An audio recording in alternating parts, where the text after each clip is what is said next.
This is messed up. This is a real tragedy. This is a compact disc box. It's actually Stockhausen. It's some of my favorite music I have.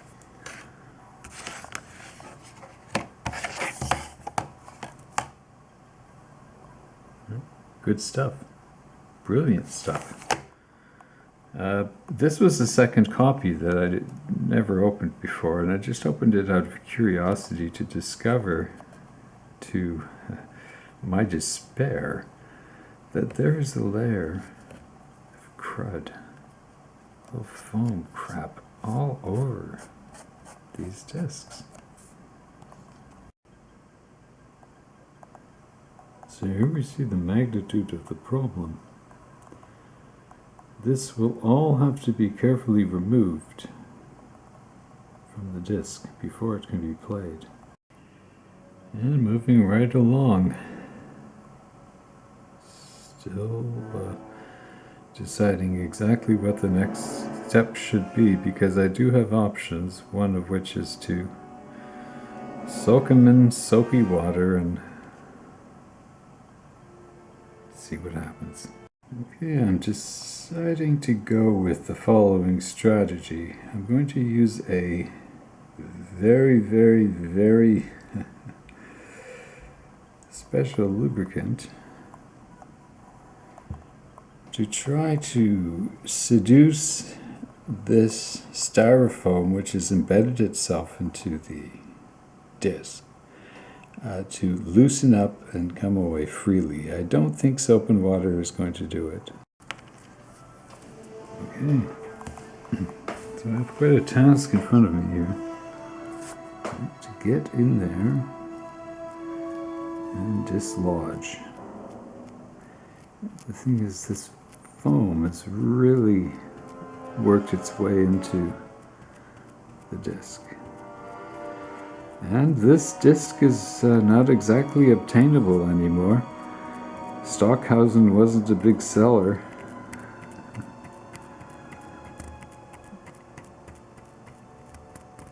Okay, we got something happening there, right? It's looking a bit promising. Okay, I'll return when there's some more to report.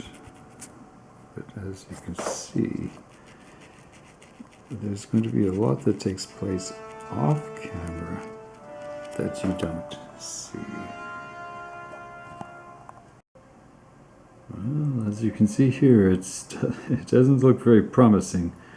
Unfortunately, the disc layer that contains the information is really right underneath this surface that we're attempting to repair, and it's a good chance that along the way we could damage the aluminum layer that is underneath this painted layer, and in that case the disc will be unplayable. But these discs as they aren't playable in this condition. You can't stick a disc covered in foam in a CD player, it just won't work. Alright, so here's the play side of the disc, and I don't detect any problems there. Everything looks really good, but the job's not done yet. There's still a lot of stuff that has to come off this disc. Now, admittedly, it's the worst of the bunch, but if this can not be made playable, the other three discs are not so valuable. So, an earnest effort will continue to be made by me to get this disc into some kind of playable state. Right, and as you can hear, the disc, the third side, is playing. And here it comes. A little bit worse for wear, as you can see, but it's playable. Okay. There we have the finished result. Now, the first two discs came out pretty well because they weren't that badly damaged. The story gets a bit different here, of course. This is disc number 3, which we played in the CD player, and it played fine. And there's disc number 4. Now, I have to tell you, I'd be inclined to burn these discs pronto, because I was not entirely successful in my ability to remove every single particle. If you look really closely, you can see there's just a bit of a surface there. And that's really not that practical to try to get rid of, unfortunately. You just go as far as you can, the disc plays, that's fine. The problem is that those little embedded particles, and you can see there's still a handful of them. This one here is really